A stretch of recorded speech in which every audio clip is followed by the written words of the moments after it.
I'm Phyllis Jackson. Welcome to Stay at Home Connect. COVID-19 cases up now in 31 states. The COVID tracking project showing that the test positivity rates are up in 25 states. Georgia among over a dozen states holding steady. Doctors say there's growing evidence that COVID-19 could cause sudden hearing loss. A study published in the International Journal of Audiology reports that of the 138 COVID-19 patients reviewed, 13% reported a change in their hearing. Doctors believe the virus is known to cause blood clots in other areas of the body and think this could be happening in the very small blood vessels found in the inner ear. Other challenges included tinnitus, or ringing of the ears. The CDC now acknowledging that coronavirus is spread through viral particles in the air. The agency's website previously stated that the virus was mainly thought to be transmitted between people within 6 feet apart from each other and through respiratory droplets when an infected person talks, sneezes, or coughs. The updated version says it's commonly spread between people in close contact and spread through respiratory droplets produced when an infected person coughs, sneezes, sings, talks, or breathes. It also says infection can occur if those particles are inhaled into the nose, mouth, airways, and lungs. Local hospitals are gearing up for what could be a rough winter of COVID-19 and the flu. I recently spoke with WellStar infectious disease specialist Dr. Danny Brandstetter. Tell me what WellStar is doing right now to prepare for, this onslaught of a potential twindemic. How are you guys preparing the public and preparing for what could be an increase in hospitalizations? Yeah, great question. So much like our start in December of 2019, when we knew the coronavirus was happening over in China and Asia, we prepared. So we were thinking about what's possible this fall and making sure that we have necessary equipment, necessary supplies, training our personnel what to look for, and doing screening methods, asking the right questions. And then thinking about how do we expand our capabilities if needed. So it's all in preparation. Have a great emergency preparedness team in WellStar. So it's been really good to see them in action, and kudos to them for all the work they've done. The second thing is we're preparing the community. So talking to people like you, Phyllis, who's getting the word out to help the community prepared for what they need to do to stay safe. And then we're making sure that people understand the importance of staying healthy. Going to your doctor, making sure your chronic diseases are managed well, your diabetes, your COPD, your heart failure. And then vaccinations, right? We know that they're helpful in influenza. So we are encouraging everyone to speak to their care provider about, do they need it, and is it safe for them to get it? And if it is safe, then I would encourage everyone to get a flu vaccine. It's only going to be helpful in not only reducing the spread of influenza, but also just keeping you as healthy as possible. So if you happen to have any other complications this winter, it reduces the risk of you having a further added double, as you call, twindemics. Atlanta City Council member Cleta Winslow honored as part of an Unsung Heroines mural. The event, held near the Goodwill thrift store on Ralph David Abernathy Boulevard, was part of this year's Elevate Art Festival. Councilmember Winslow says she's honored to be acknowledged. These are people that have been committed to the West End and Westview communities, but even with that, they've been committed overall to the city of Atlanta in terms of making this city better. That's a wrap. We'll see you on the next edition of Stay at Home Connect.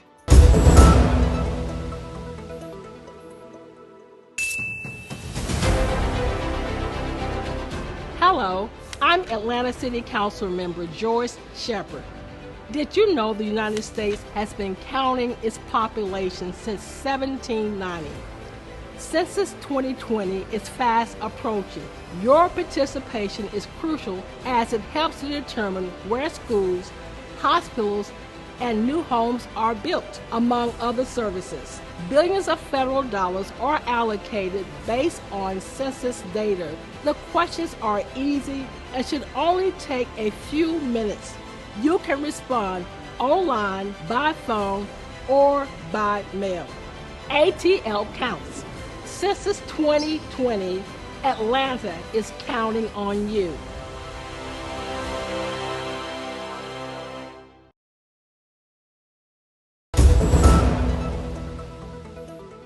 In times like these, what we trust is put to the test. With the coronavirus changing lives around the coastal Empire and Lowcountry, it's important to know the power of being informed. WTOC Savannah news anchor Dawn Baker greets viewers each night with pertinent information that impacts their lives. When that information turned into news about a pandemic, she did what she felt she needed to do: take action. Dawn became the first person in the U.S. to receive Moderna's Phase 3 COVID-19 vaccination. How did you get involved with this study, and how did you become a part of it? Well, Dr. Paul Bradley is the chief investigator with the vaccine study through Moderna, and Meridian Research Clinic is actually operated in his office. And so they do all kinds of research on every ailment that anyone could possibly have. So he called me about 4 days before this third phase began, and he said, I really need a favor. Would you be interested in taking part in the study? And I said, well, is it a live vaccine? He goes, no, why would I give you COVID-19? I'm like, hey, I got to ask. I said, is it going to make me more likely to get COVID-19? And he told me no. And so he told me, well, I should think about it. Give me a call back. So I did. And, I just thought that this was the right fit for me. I know people who have died from COVID-19. I know young people who are perfectly healthy, who've had a serious bout with COVID-19, who end up in the hospital on a ventilator and have had so many health issues since then. So it really did affect me in a big way, and I really wanted to do something to help. When I talked to the doctor, and he said that in phase 1 and phase 2, the most severe side effects anyone had was a mild cold, perhaps a fever, a headache. I figured that's a very small price to pay if we can get ourselves out of this terrible dark pit that we've been in for far too long. Baker says she has 5 remaining in-person doctor's visits over 2 years. She uses an app to document any symptoms. She will have blood work, a COVID-19 test each visit, and she gets monthly check-ins from doctors. As an African American, Baker realizes there is a need for minority participation. People of color are disproportionately impacted by this virus. What would you say to those who are kind of on the fence and a little nervous and they have some trepidation about getting involved in a study like this? I have learned that there really is a need for diversity in all of these studies, because I didn't know until I really started doing my own research and talking to doctors, not just my doctor, but doctors of color from different areas of the country, that, we as Black people react to medication differently than a Caucasian person, than a Latino person. So there is a need for not just me or a handful of people who are my ethnic background to be a part of the study, because we need to know that it works safely on everyone. I'm Dawn Baker, evening news anchor from WTOC in Savannah, Georgia, and the history-making woman who rolled up that sleeve boldly. She's gone where none of us have gone before. And so thank you for paving the way for us. And we want to monitor you and stay in touch with you so we can see how you're faring over these next couple of years. And we thank you for what you've done. And I think you've opened up a great door for a lot of people who may follow suit. Well, thank you so much, and look forward to talking to you again soon.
Good morning, everyone. Good morning, and welcome to the Transportation Committee here at Atlanta City Council. Today is October 14th, 2020.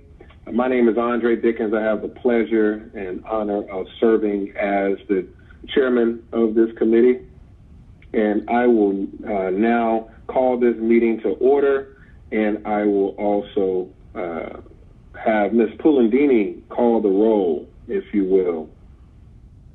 Yes, Mr. Chair. Councilmember Brown. Councilmember Froki. Here. Councilmember Ide. Here. Councilmember Matsakite. Here. Councilmember Overstreet. Present. Councilmember Westmoreland. Here. We have a quorum on the line, Mr. Chair. All right. Good deal. Thank you all for being here. And now we have a quorum. So also we need to read our general remote meeting statement. Can you please read that? Yes, Mr. Chair. The Transportation Committee meeting is being conducted remotely as advertised and as in accordance with OCGA 50-14-1. The meeting will be conducted in conformance with Robert's Rules of Order and the Rules of Council as authorized by the City Code. The public may access the meeting by dialing 877-579-6743, conference ID 831-599-1256, which was noted on the October 9th, 2020 public meeting notice. The public may also view the meeting on Channel 26, the City Council homepage at citycouncil.atlantaga.gov, the Council's YouTube channel, or the Council's Facebook and Twitter pages via @ATL Council. All presentations are available on the Atlanta City Council Transportation Committee presentation page, but I should make a note that there are no presentations for today's meeting. The agenda was published and made available on October 9th, 2020 via atlantacitygA.iqm2.com. In addition, the public was able to submit comments via voicemail at 404-330-6059 between the hours of 4 and 7 p.m. the day before this meeting. All persons present on the remote council meeting conference bridge are requested to mute your phones and speakers. Additionally, speakers must be acknowledged by the presiding officer prior to speaking. Each council member is requested to open your Outlook email and minimize the screen. And amendments, substitutes, and informational documents have been distributed to committee members beforehand. Thank you all in advance for your cooperation. All right, awesome. Thank you. Excuse me, Mr. Councilman Brown has just joined the line as well. Got it. Yeah, I was just about to say that. He just texted me. So, welcome, Councilmember Brown. Thank you so much, Mr. Chair. Okay, good deal. All right, and now we are ready to adopt our agenda. I make a motion to adopt the agenda. Is there a second? Second, Brown. Let's go with Overstreet. About how the board as the second. And how we so let's prepare an electronic vote. Question about the tax and actually how we vote is open. Dollars in the tax allocation district, and if there were more questions. Can someone mute their phone? Is someone having a conversation about tax allocation districts? Thank you.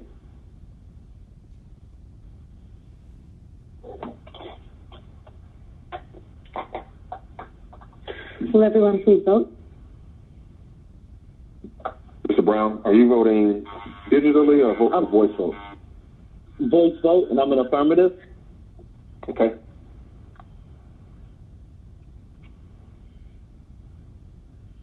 Vote is closed. 7 yeas, 0 nays.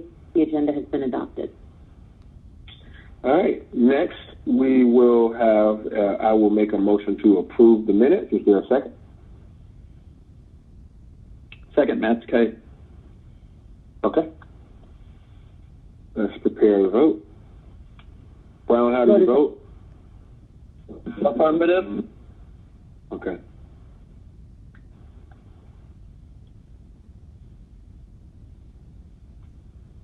Vote is closed. 7 yeas, 0 nays. The minutes have been approved. Okay, now let's hear our public comment.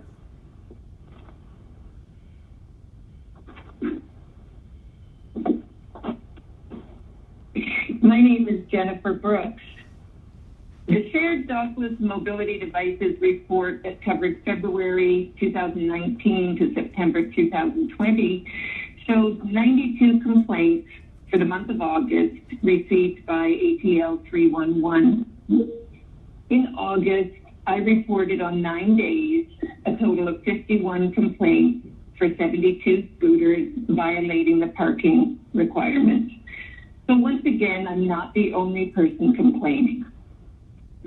The report also shows about twice as many trips on weekends than on weekdays, supporting my impression that the devices are not being used for commuting, they're used for sport. The report shows more than twice as many injuries in August than there were in July. Councilmember Dickens, please share with the public the data for e-scooter complaints to the APD. I haven't been able to get that from open records as yet.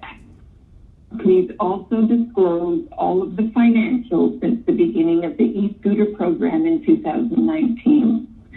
Lastly, Councilmember Dickens, please suspend operations of all e-scooters until the Shared Dockless Mobility Devices program proves that the terms of the permit will be enforced. Thank you, council members, for your kind attention and for your ongoing leadership, especially during these challenging times. Hello, my name is James Davenport. I am the president and founder of the Hit and Run Help Foundation. First of all, giving honor to God, who I oftentimes call my conductor. I don't have a PhD, but I do have a GOD, and that God is telling me to ask you all to please put pressure on MARTA to reinstate these bus routes. People are suffering in our communities, trying to get back and forth to work, trying to get back and forth to the hospital, and more importantly, as of yesterday, people need the access to buses to ride to the poll to vote. We desperately need you all to pressure MARTA to go ahead and reinstate these bus routes. It doesn't make sense. MARTA receives sales tax money, MARTA receives all kinds of money, COVID money, government money, and it doesn't make sense for them to treat people this way.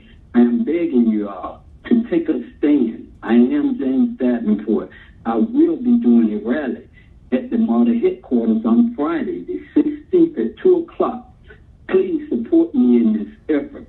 We need everybody to pitch in and help. Thank you kindly. Greetings to you, committee members and staff, and special greetings to you, citizens of Atlanta, monitoring your government in action. Ben Howard, Senior Advocate, Public Policy Analyst. The Atlanta Planning Advisory Board, which will meet on the third Saturday of this month, October 17th, is required by APAP bylaws to establish committees that mirror the committees of the Atlanta City Council. Since the new president, Debbie Kaczynski, took over, APAP has had no transportation committee. Neighborhood Planning Unit R, currently chaired by Antonita Robertson and previously chaired by Ricardo Jacobs and by Phyllis Clare, has had no transportation committee for years, although the secretive Land Use and Zoning Committee of Neighborhood Planning Unit R has been chaired by Renette L. Scott for decades without providing minutes of their meetings. Residents, professionals, business persons, and stakeholders within Neighborhood Planning Unit R deserve better. On 3 occasions, representatives of the city certified resident organization, which is also protected under provisions of the United States Housing and Urban Development Department, known as HUD, were denied the right to be placed on the agenda of Neighborhood Planning Unit R to discuss transportation and other matters on behalf of senior citizens and other residents in the proximity of City of Atlanta senior homes. Even worse, those residents do not receive notices about NPUR meetings. If you decide to remedy this situation at NPUR by enacting stronger citizen participation legislation, be advised that your attempt and any attempt to improve the situation at NPUR will be met with fierce resistance from the NPU-09, Antonina Robinson, Paulus Clare, Ricardo Jacob, Annette L. Scott, Alfred White, Allison Hathaway, and members and supporters of the NPU-09 syndicate, such as Sherry Williams.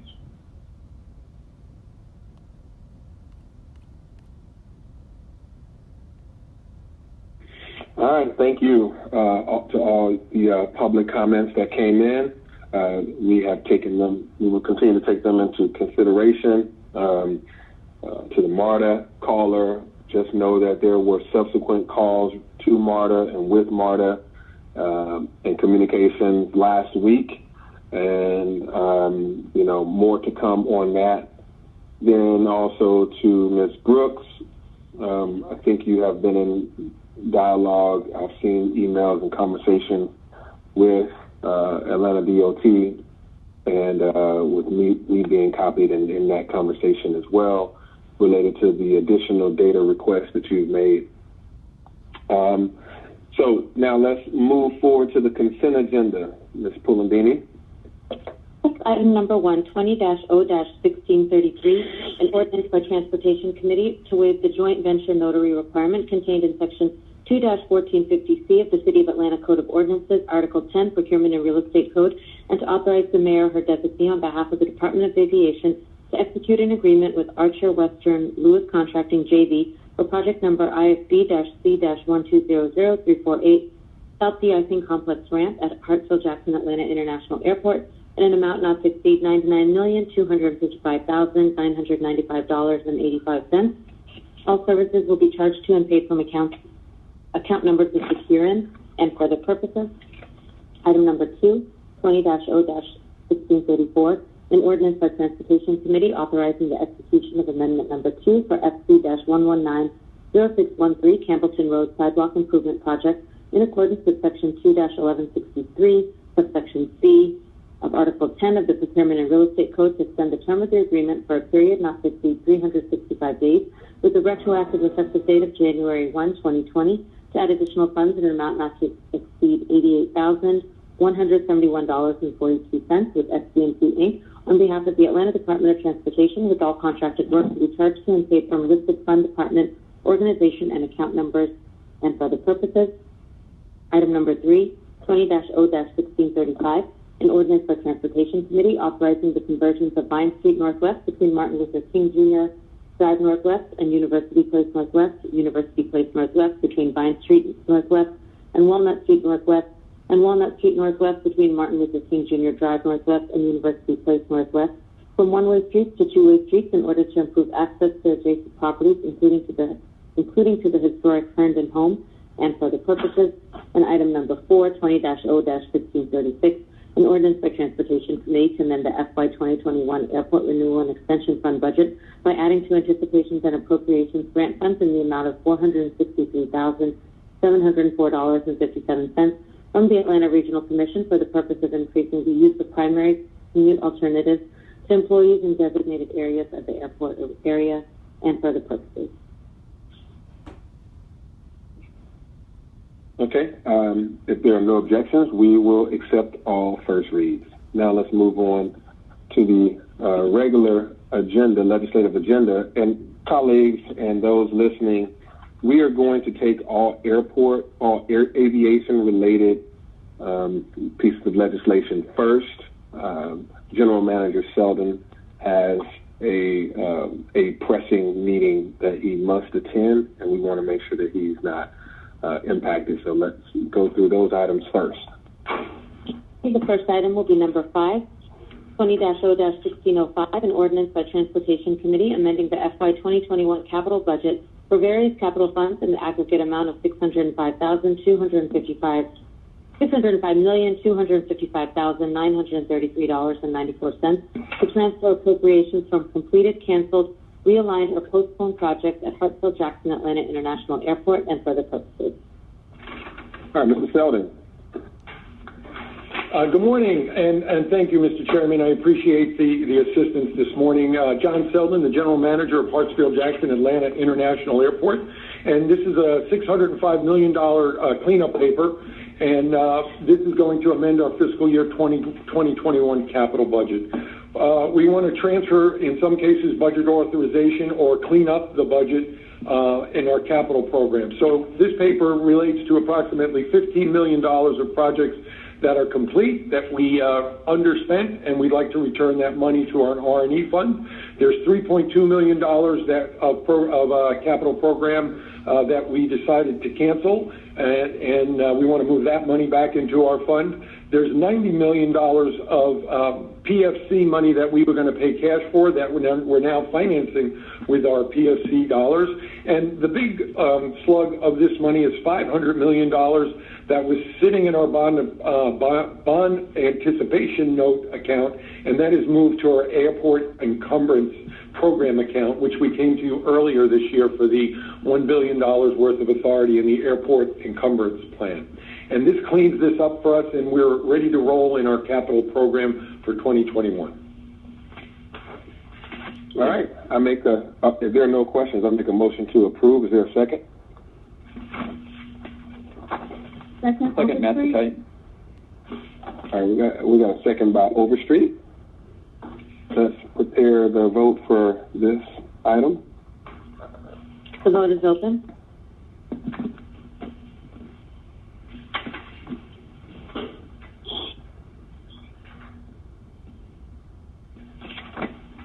Mr. Brown and Mrs. I, do you guys want to do a voice vote, or? Yeah, I have lost my internet connection temporarily, so I vote yes. Okay. Yes for Ms. I. Mr. Brown? Mr. Brown, going once? Mr. Brown. Okay.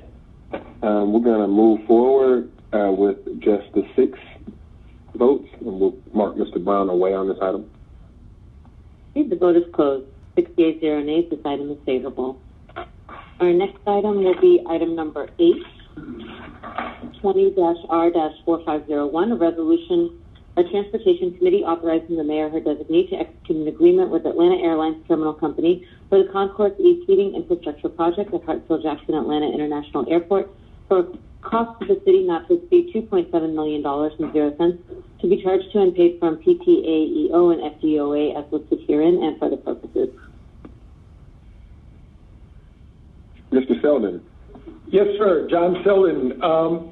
The seats in Concourse E, if you've been out there, you'll realize first off that they're 26 years old, and most importantly, they do not have plugs in them.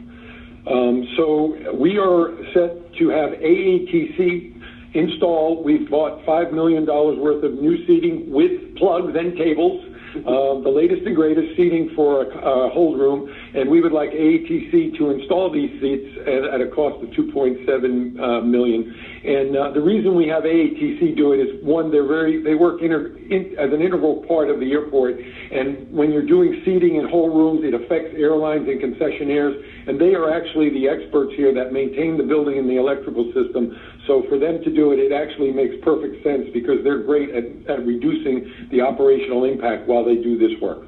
Thank you. All right. If there are no questions, I'll make a motion to approve. Is there a second? Second, Brown. All right. Second by Mr. Brown. Let's prepare our vote. The vote is open.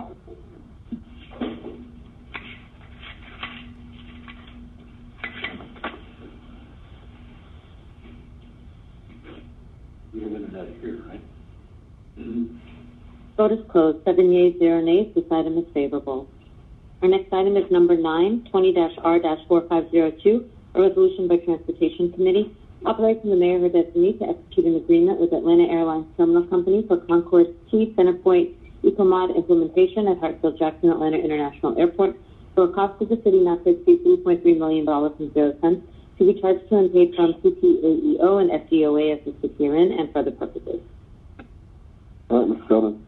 Yes, sir. So at our Concourse T center point, which is when you go through the 3 security checkpoints there's a series of escalators that take you down to our plane train.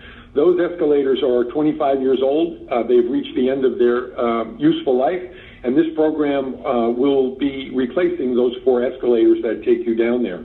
AETC will do this work. They repair and maintain all of our escalators now through Kone, and they also have a command center where they monitor all the escalators and elevators at our complex here, which is over 300. So they are the experts here in maintaining this. So AETC will do this work for us, and we will also have CSRs, customer service reps, there during the construction to aid our passengers in making it down there if there's a slight delay.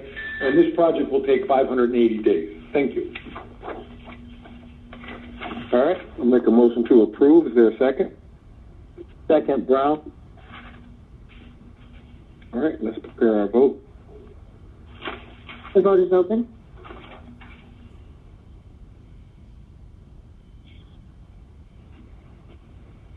Vote is closed. 7 yeas, 0 nays. This item is favorable.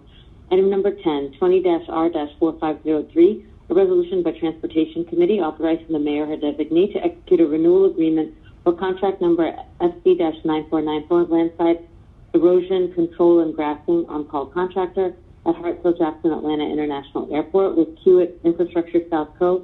for the Department of Aviation on a task order basis and for the purposes. All right, Ms. Belden. This is, we'd like to execute this 2-year option. The original contract was December 2017. It's expiring at December of 2020. This 2-year option will cost around $500,000. Kiewit does some really good things for us that are hard for us to do here, which is some of very large tree removal. They mow our very steep slopes with specialized equipment, and they do a lot of seeding because as the rain comes, we get quite a bit of erosion on our 4,700 of acres here at the airport. And they do excellent work for us. Thank you. Make a motion to approve. Second. Second, Brown. All right, let's vote. The vote is open.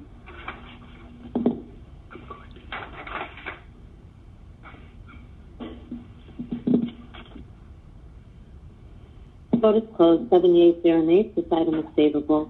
And the last aviation item is number 15, 20-R-4508, a resolution by Transportation Committee authorizing the mayor designee on behalf of the City of Atlanta to consent to the assignment of the concessions lease agreement SC-6149 Airport Common Use Lounge Third-Party Management at Hartsfield-Jackson Atlanta International Airport with U.S. Holdco to ALD Development Corp. doing business as Airport Dimensions and for the purposes. All right, Mr. Selden. Yes, sir. So just a name change here from Holdco, U.S. Holdco to AOD Development Corp.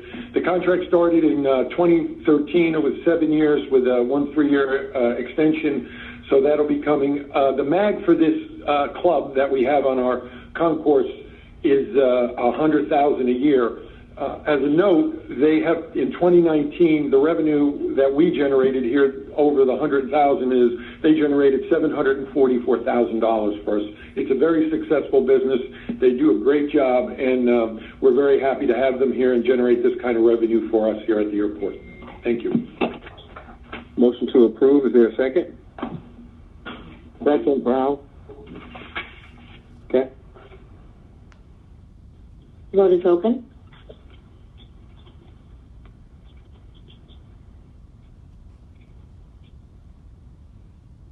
Vote is closed. 7 yeas, 0 nays. This item is favorable. Okay, going back to item number 6, 20-O-1615, an ordinance by Councilmember Joyce M. Shepherd authorizing the mayor or her designee to waive Section 138-84D of the City of Atlanta Code of Ordinances and to install speed tables on Pryor Road Southwest between Amal Drive Southwest and Ashwood Avenue Southwest and for other purposes. All right. This one, let's go to, well, actually, this one is to be held by the department. Is that correct, Ms. Alexander?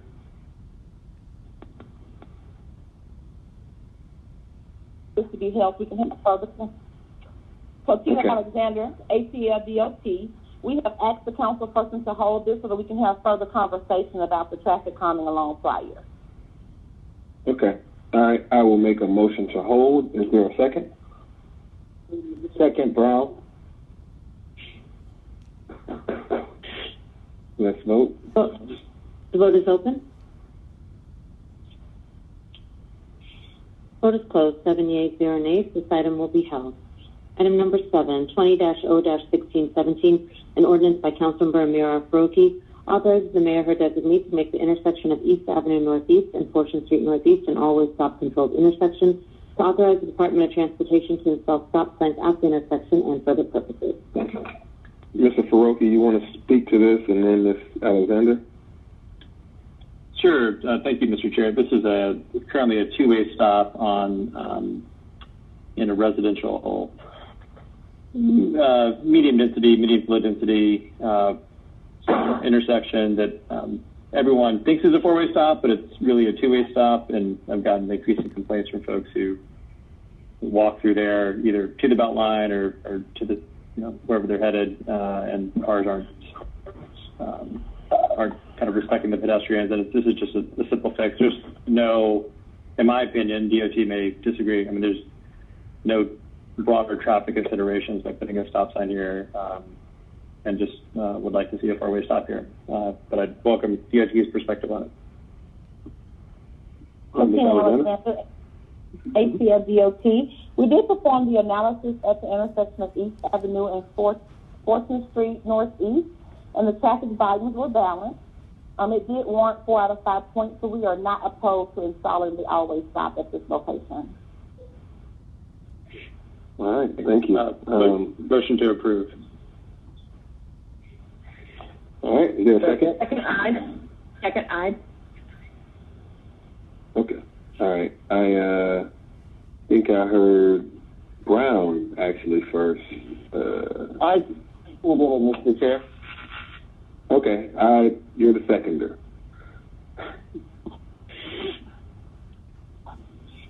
Let's vote. The vote is open.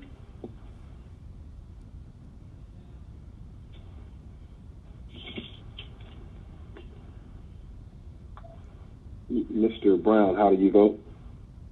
Affirmative.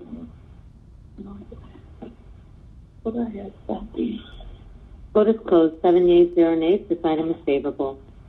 Our next item is number 11, 20-R-4504, a resolution by Transportation Committee authorizing the mayor or her designee on behalf of the Atlanta Department of Transportation to enter into an encroachment agreement with 2017-10WY-32 LLC for the purpose of allowing an existing retaining wall located at 865 Hall Street Northwest, Atlanta, Georgia, 30318 to encroach into the public right-of-way from Bellevue Avenue Northwest to Dupree Street Northwest and for other purposes. Cotina Alexander, ATL DOT. The purpose of this legislation is to make an existing retaining wall come into compliance with City Code located at 865 Hall Street Northwest between Bellevue Avenue Northwest and Dupree Northwest. We have reviewed the engineering drawings and are okay with allowing the encroachment. Okay. Are there any comments or questions from council members? If none, I'll make a motion to approve. Second, Brown. Okay. Let's prepare our vote. The vote is open.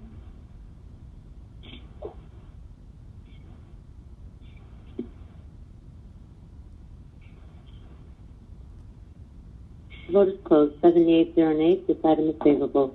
Item number 12, 20-R-4505, a resolution by Transportation Committee to correct resolution number 20-R-4132, adopted by the Atlanta City Council on August 3rd, 2020, and approved by operation of law on August 12, 2020, for the purpose of correcting the account numbers listed therein, authorizing task order number 103 to Atlanta Services Group 3, a joint venture of Jacobs Project Management, CSL King and Associates, Inc., and Engineering Design Technologies, Inc. for SC 738B, Architectural Engineering and Design Services, to evaluate the design and construction of the Broad Street Pedestrian Plaza and further. Ms. Alexander. And Mr. Chairman, this is actually the one item I have today. This is Josh Rowan, Atlanta DOT Commissioner, and it's simply corrective legislation.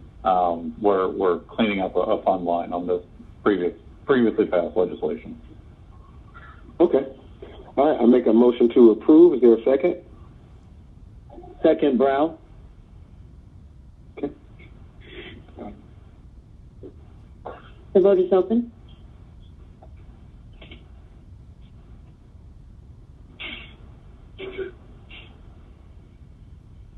The vote is closed. 78 nays. This item is favorable. Item number 13, 20-R-4506, a resolution by Transportation Committee authorizing the mayor or her designee to execute an agreement with DAF Concrete, Inc. for project number ISB-C-1200478 FY 2019 sidewalk improvements project on behalf of the Atlanta Department of Transportation and the Department of Watershed Management in an amount not to exceed $183,321.50. All services will be charged to and paid from accounts listed herein and for other purposes. All right, I thought this would have been you, Mr. Rowan, but this is. It actually is. Okay. This is a carryover project from DPW out of the Capital Works team, and we're moving some sidewalks forward. All right, I'll make a motion to approve. Is there a second? Second, Brown. All right, let's prepare our vote. The vote is open.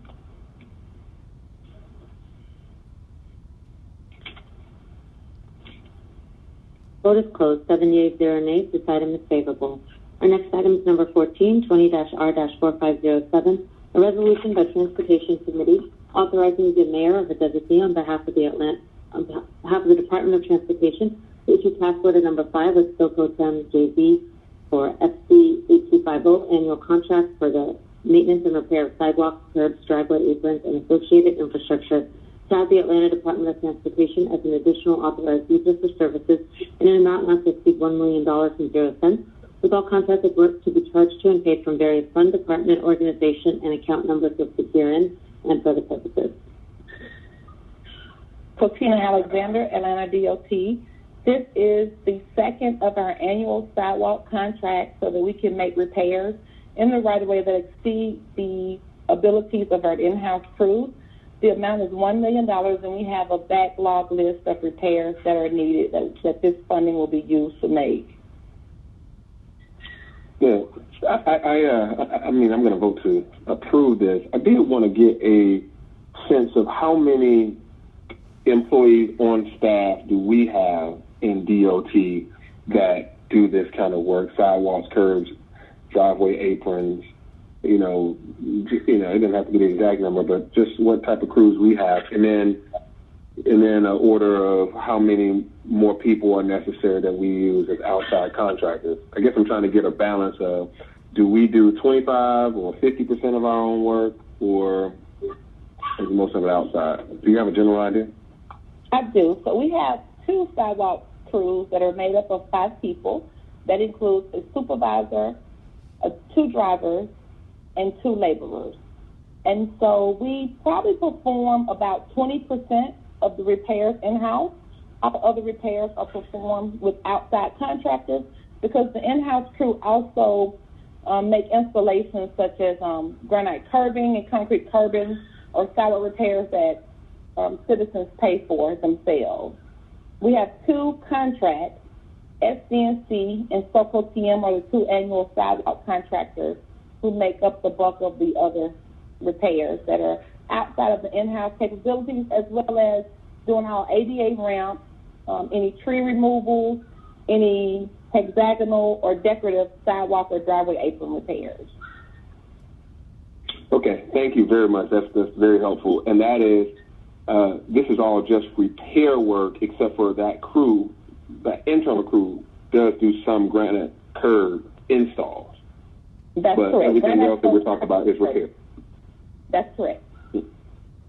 Okay, and do we have a separate install crew, like LMIG money or something else that goes to just purely new installs, or are all of our installs primarily developer driven based on new construction?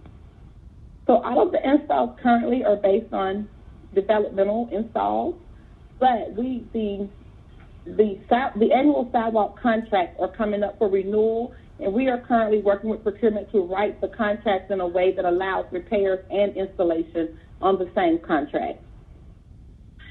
So right now, we don't have an annual sidewalk contractor to make installs. Whenever there's a project that needs installs that's large enough, we do a separate procurement for that project. So I think here's something I'm going to suggest to you and council members. You guys can chime in. We've all had our individual conversations about sidewalks. We're all, most, if not everyone on this committee, have heard the voice of the citizens, want more sidewalks, improve. At different times, different council members have done legislation related to that. Because we are coming up on a contract renewal, it may, I think I'm going to try to figure out a framework for us to have a conversation around it. I don't know if it's a work session or if it's just more documents that we're going to request of you prior to putting out the bid. But I think if council members, you guys want to give a quick piece of input on this idea I'm kind of stumbling through, but I want to kind of say, before we even put it out there, for us, before we even put it out for bid and renewals, et cetera, maybe we should just do a conversation about what we would anticipate that RFP looking like in terms of what deliverables we want, and then so we're all in agreement. This may be the final moments, of this committee being in the same current form over the next 3 months, because we'll get new membership maybe in January. But I think that we've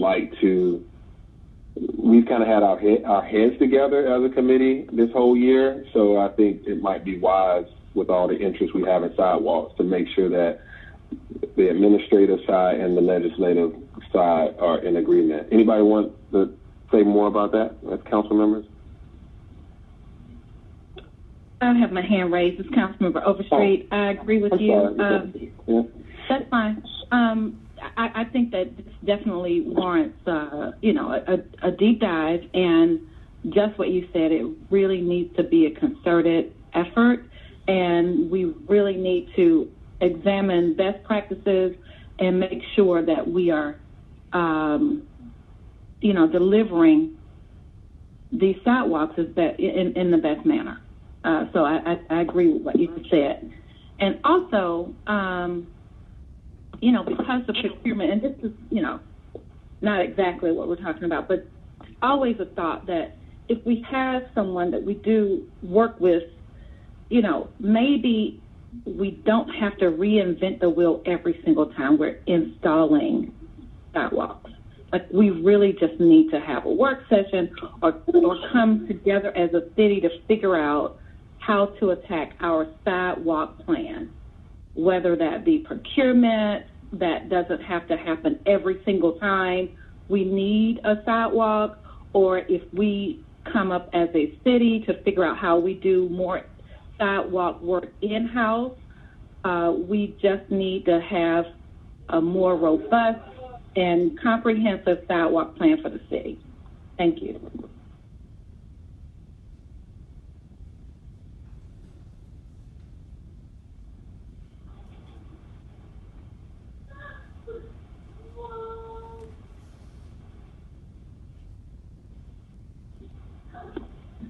Mr. Chair, may I jump in for a second? Yes, you may.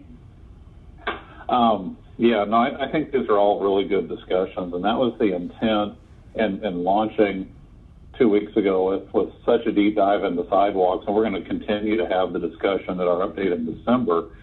And I think the important thing to remember is that, the execution side is there are opportunities for efficiency there. We've certainly talked about in-housing more of the work, which simply means more resources. And I know that Mrs. Alexander and her team have done an excellent analysis of sort of the current crews versus needed crews. We're also looking at the equipment that we have and where we would need to make investments. But really, at the end of the day, the bigger issue is, how do we increase funding? And I think there's this understanding that we're not going to get to the finish line from the general fund. And so we're going to take a deeper dive into funding strategies and talk about how we could cobble together, instead of a $4 million a year program for sidewalks, maybe a $40 million a year program for sidewalks, and be talking a lot of potential funding levers that we've used in the past and maybe we've not used at all. And so, I think the timing is good for this discussion, and we'll stay in this vein and go a little deeper on the money side in December.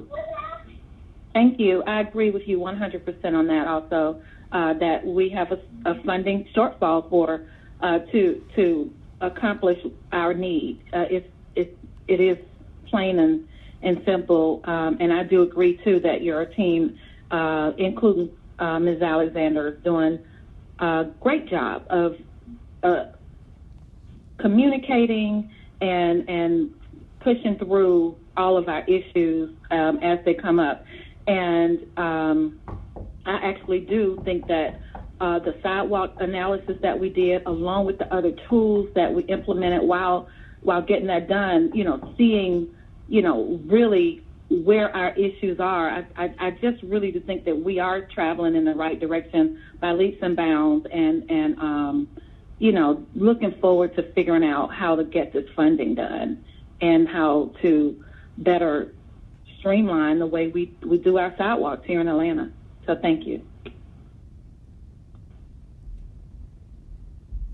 I'm sorry. And now I have a few hands up that have come through. So what we're going to do is I have Brown, and Faroki. Brown, Mr. Mathenberg, Brown says that he's been muted because he jumped off and jumped on. So we'll go to I, and then you'll let me know when Brown is available. So, Ms. I, go with your comment. Sure. And this, you all may have discussed this 2 weeks ago when I was out, but Mr. Rowan, would you, can you just sort of bring me up to speed on, you all did the sidewalk inventory of the cute little machine riding our sidewalks all around the city. And then I know that we have to find the funding, but sort of what happened with that data, and are you, putting that together of sort of what the objective criteria are of how we prioritize both sidewalk repairs and installation of new sidewalks? And, I don't know which comes first, the chicken or the egg, of do we have to find the funding to prioritize projects, or can we put together the criteria and start looking and ranking projects while we're looking for funding? Yes, ma'am. It probably warrants a separate call with you to go through some of the specifics, but I'll hit the high level. What we're envisioning is an approach similar to Renew, where we're identifying specific projects, we're evaluating them, and then we haven't decided. It probably end up being on an annual basis. We publish a prioritized list with a cost estimate, and so you really have two conversations going on simultaneously. How much money is there for sidewalks, and what projects have been identified? And so basically you can go down the list and see, here's where the money runs out, where we estimate the money to run out. So in a given fiscal year, we'll be identifying specific projects that we can be talking about. So we've been experimenting with a new prioritization scale, and it puts in the factors we've talked about, the safety and the equity and the mobility, and can go into much more detail on that with you. But right now, the big issue is, all the new sidewalk is being installed through the Renew program. And as Ms. Alexander said, we need to make that just an annual thing where we have those tools at our disposal to go out and repair and install new. And I don't think it's going to be a one versus the other. I think you're going to find, as we start to do the prioritization, there will be areas that are in desperate need of repair that rank highly, along with areas that are missing. And so that's our goal, is to be really getting down deeper into details and producing project lists that everyone can look at. Okay, that's great. And I think, I think you are starting to hear this from other people also. I certainly am in favor of us having the resources within the city to do repairs and to do at least the small installations, instead of having to jump through all the procurement hoops every time we need some sidewalk fix. So it sounds like we have that somewhat, but I think I'd love for you to keep thinking about what the appropriate size of a repair and installation crew is for the city. That's it. Thanks. Yeah, yes, ma'am. Great. So thank you, Ms. Ide, for that. And let's see, Mr. Brown, are you able to speak now, or are you still on mute? Okay, Mr. He's texting me. Mr. Chair, I'm on. I apologize. They've kicked me out of the system twice. I'm sorry about that. Okay, go ahead. Yeah, I just wanted to point out, one, I appreciate, I don't know, I heard a little bit of Chairwoman Ide's comments in regards to the FEC piece to this conversation. And Mr. Chair, I heard some of your thoughts in regards to, you know, and which I think a lot of council members are in support of, the fact that the opportunity exists for us to bring this in-house. And I just wanted to speak because Commissioner Rowan and I, as well as some other council members, have been engaged in the conversation. We're looking at putting forth legislation at the next full council meeting that would basically request that the Atlanta Department of Transportation does a study on what it would take to actually do that. And I think that study is super important because it also highlights a component, a workforce development component, where not only are we bringing the work in-house, but we're creating jobs, you know, jobs that don't require necessarily a degree, jobs that don't require an excess amount of experience, in which we could train individuals on these specific trades, like ADA, bringing sidewalks into ADA compliance on the construction end, as well as sidewalks and pothole repairs. So I think that this study is going to be incredibly important, and I believe it's going to put us in a position to really start moving into a place of action when addressing how do we do this. So I just wanted to highlight that because it really, you know, it's something that I think is super important, and I think that is necessary for this city to be able to move forward and take accountability for the work that we're responsible for. Good deal. I don't know, Mr. Rowan, if you had anything specific to respond to that. I'm going to, after Mr. Faroki asks his questions and statements, I'm going to tie all this back together with what Brown said and I think in some action item that we can take from here. So if you don't have anything direct on that, Mr. Rowan, I'm going to go to the next speaker. Okay. My only comment, sir, is I had a supervisor. He used to always mention that we agree violently, and I think this is the case where Councilmember Brown and I agree violently.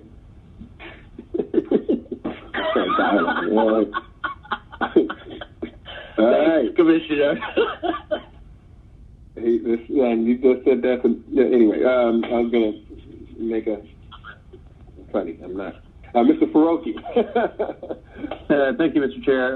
Yeah, I think we're all, part of this is our biweekly political posturing that we do when we get on issues that we agree on. We all feel like we have to speak. So I'll be brief. You know, I just want to commend the department. You know, 2 years ago, we called on a sidewalk inventory that was supposed to happen in concert with the street inventory. They happened a little bit off kilter, but they're both complete.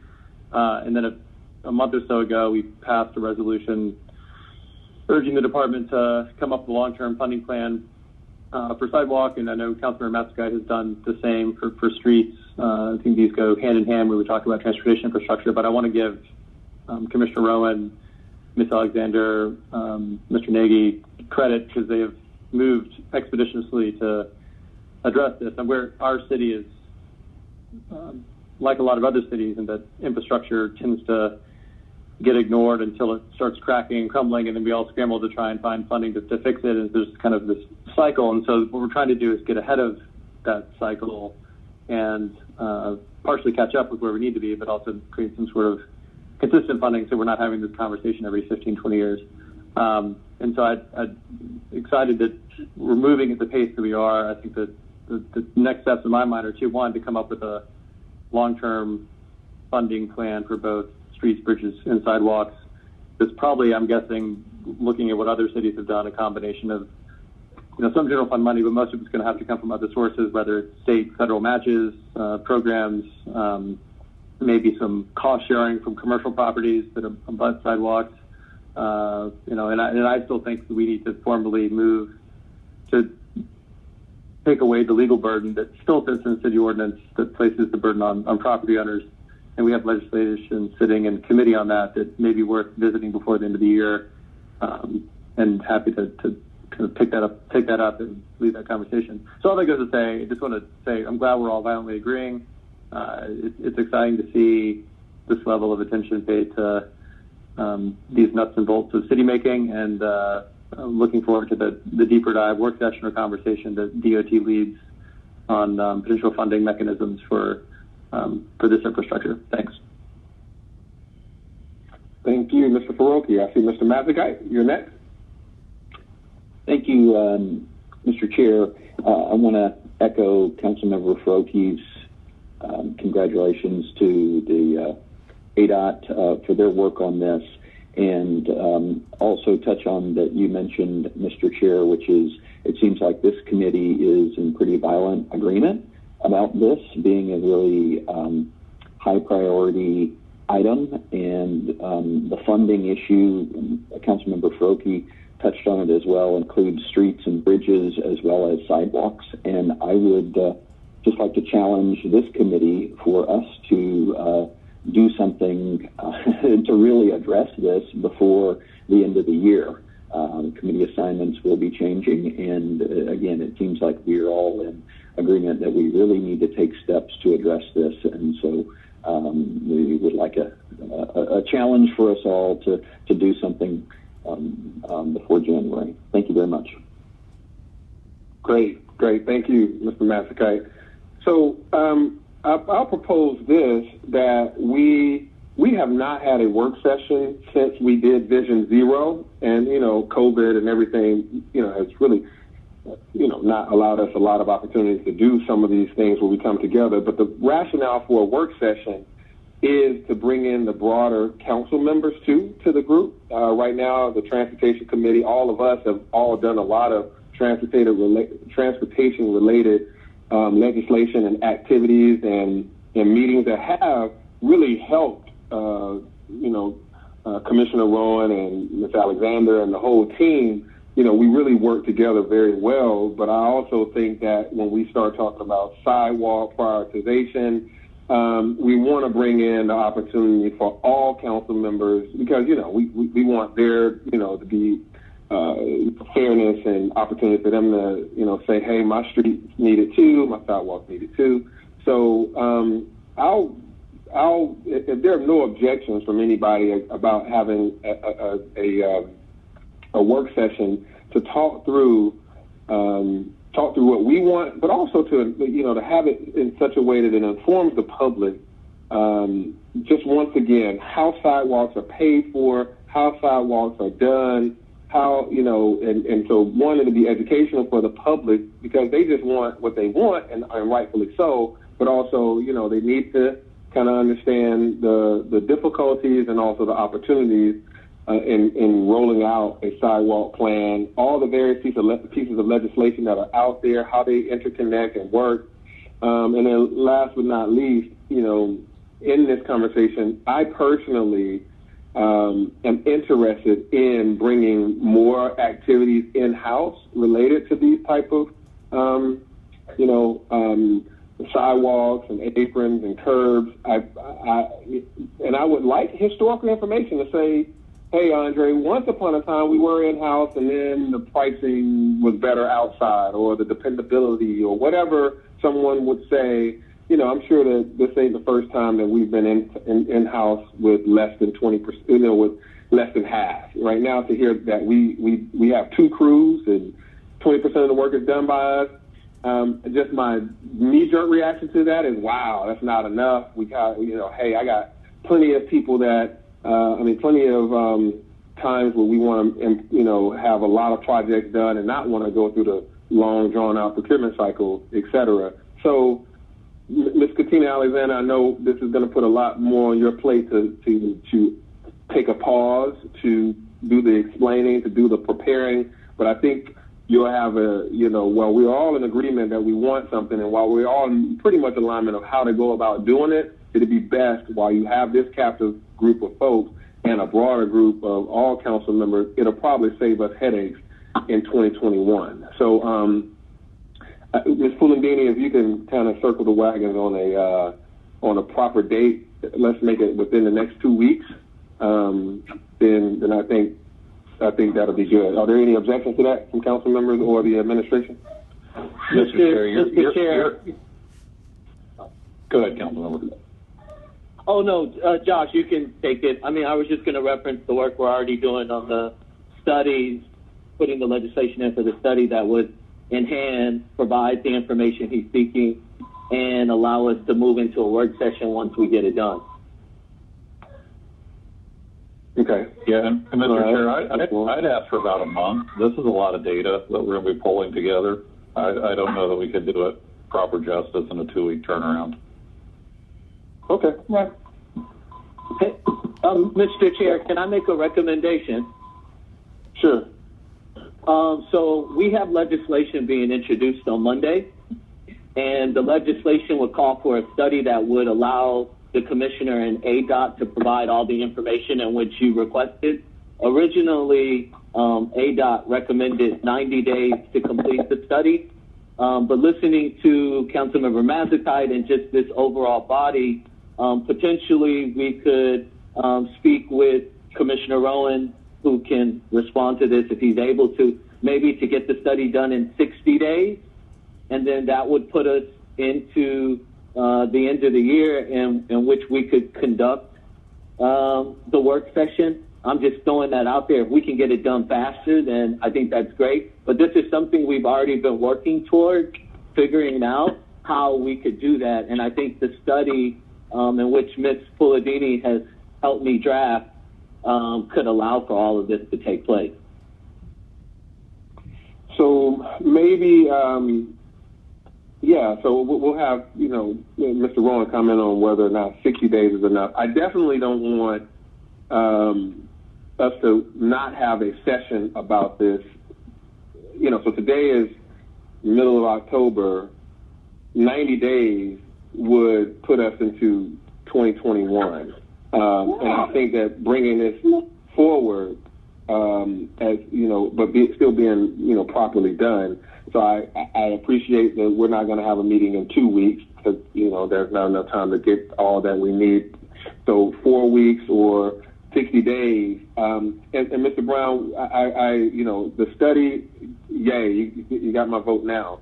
I think that getting all our calendars to align, getting us through all of the things that will, there's an election, a major election that's about to happen. There's a holiday series that's going to just take off in November and December. Getting a date down for a work session and a conversation. The work session and the study are complementary and not competitive to each other. So you can have a work session that still informs the study and vice versa. So I think that your legislation, I would ask that you like you just said, you make it 60 days, and Mr. Rowan can say whether or not he can hit that now. Hopefully he can, and the work session can be somewhere around that 30 to 60 days.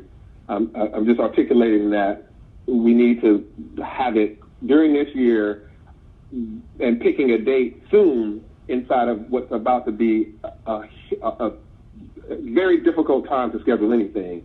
We're going to need to start looking at calendars now, is what I'm saying.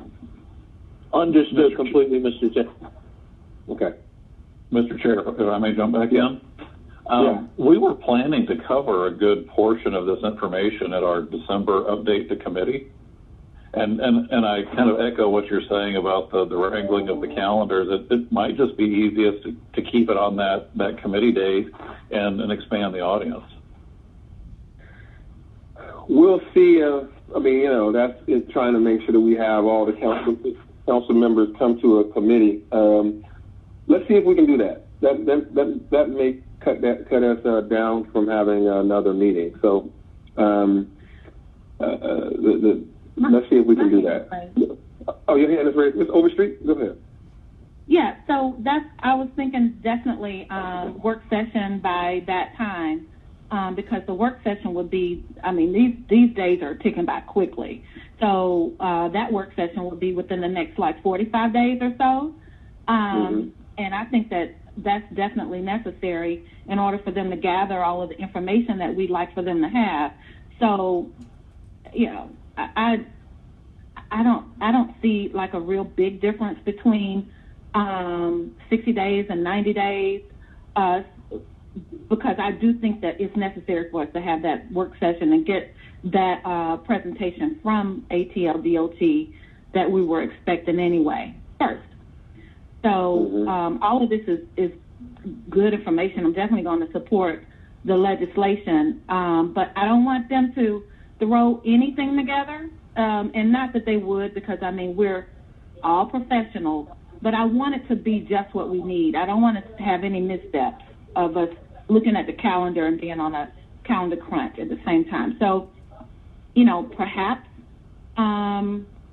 we can just do that work session and then look to be real specific about what we're asking them for past that. Gotcha. In other words, I don't know if 30 to 60 days is the plan that we're on, considering that we are at a point now where we're entering, 2 weeks off in December, and we're really looking at just these, the remaining of October and all of November, and then the quarterly update, if that makes sense. I just think that we have our schedule already planned out for the next 60 days. So what I'll do is Mr. Rowan and I we're supposed to be talking in 10, 15 minutes anyway after this meeting. So we'll try to see what December, because you're right, Mr. Rowan, there is your final quarterly presentation is that mid-December time frame.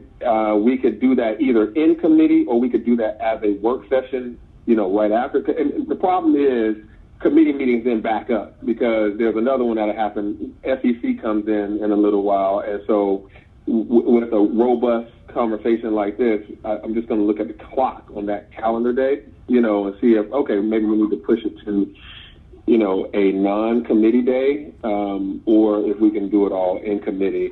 I have to look at Ms. Pulandini. We'll have to talk about what else. If we have an aviation presentation and a MARTA presentation and your presentation on that day, we back up committees, so we need to do it on another day. So I just take it that all of us are agreeing that, we're not trying to push it in the next 20 or 30 days or the next 45 days. We could be somewhere in that early December before we go on break timing. Sounds good. So thanks. Thank you all for that input, and I'm glad we're all in agreement and moving forward. So we have an item before us, and I will make a motion to approve. Ms. Pulandini, can we just read it off again just to bring everybody back to center on knowing what we're talking about? Yes, Mr. Chair.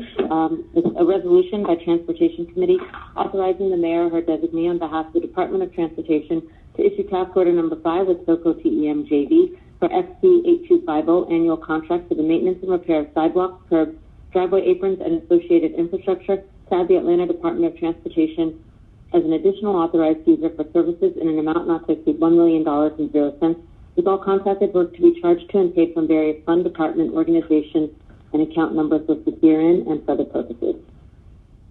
All right, I make a motion to approve. Is there a second?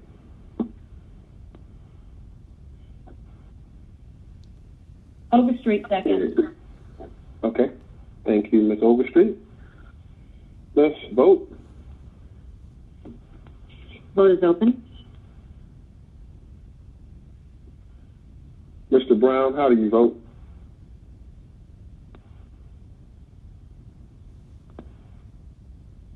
Mr. Brown? He violently hopped off the phone.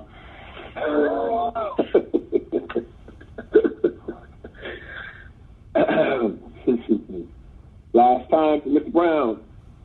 Okay. I'm here. I'm here. Oh, you're here. I'm here. Okay. Yeah, I'm sorry. I got kicked off, Mr. Chair. What is your vote? I'm sorry. I didn't even hear. What are we voting on?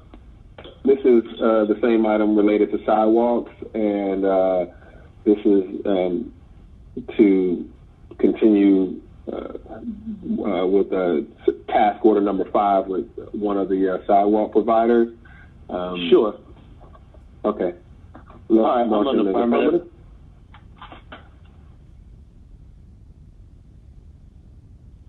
The vote is closed. 7 yeas, 0 nays. This item is favorable, and that concludes our legislative items.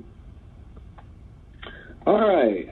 So, council members, we have concluded all legislative items. I did want to, right before we leave, I wanted to give you a MARTA update about routes. As you recall, last meeting, a few people called in and talked about how difficult it was getting around since MARTA had to make changes related to COVID. So certain areas, there were some bus routes that were stopped. And Councilmember Overstreet's district was mentioned, and she's made phone calls, and I made phone calls to MARTA, and I think a number of the citizens and just others, many people have come into conversation about it. There's a list of routes that are being looked at to open back up, and they are adding 2 routes on October 24. 2 routes are coming back.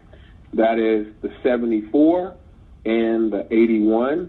So the 74 and the 81 will be coming back October 24th. That's the Flat Shoals Road and the Venetian Hill / Delow Drive routes. And then the next set of routes, the 180 and the 66, is scheduled for return on December 5th. But they're hoping to be able to move those December routes into a November opening, but they just can't commit right this minute.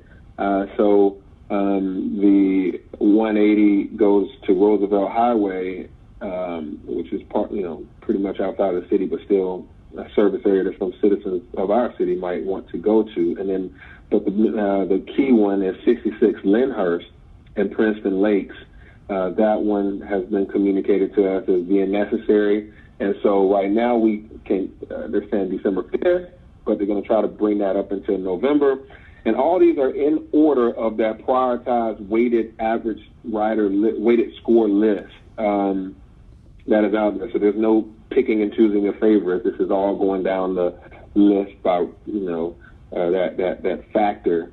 And then I got a text as the speaker, the public commenter, called in, and he mentioned Election Day. And MARTA representatives said they are indeed working on Election Day solutions. And they're going to send an official announcement as soon as they have it, hopefully by the end of this week, but certainly before next Tuesday. So MARTA has heard us and you as citizens. Let's continue to, use your voice in that way. Last but not least, I voted today. And I voted at State Farm Arena. It took me like 20 minutes max.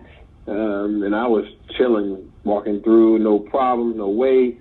So it could have been 15 minutes, but I've been really, really, moving fast. But lots of great poll activity, and getting around the city or taking MARTA has been fairly easy too. So just wanted to give that public service announcement. Council members, are there any final comments or transportation related items?